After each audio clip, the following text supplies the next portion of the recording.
Hair care day ആണ് കേട്ടോ. അപ്പം താളി തേച്ച് കുളിക്കാനുള്ള പരിപാടിയില്ല. അപ്പോൾ ആദ്യമേ താളിക്കുള്ള ആവശ്യമുള്ള ഇലകളൊക്കെ പറിച്ചെടുത്തുകൊണ്ട് വന്ന് അത് ക്ലീൻ ചെയ്ത് പുഴുള്ള ഇലകളൊക്കെ മാറ്റി വെച്ചു.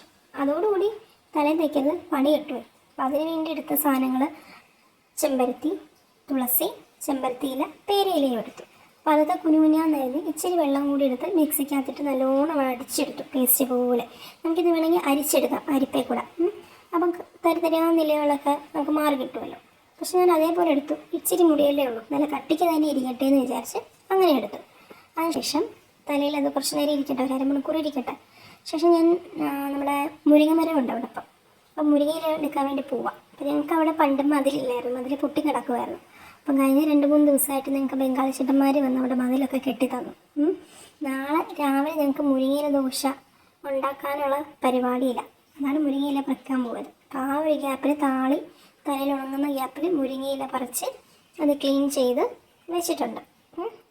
പറഞ്ഞ പോലെ താണ്ടെ താളി തലയിൽ നിന്ന് ഉണങ്ങി കിട്ടി, മുരിങ്ങയില റെഡിയാക്കുന്നത് വരെ. അപ്പോൾ ഉണങ്ങി. അടുത്ത പരിപാടി കുളിക്കാൻ പോകണം അല്ലേ.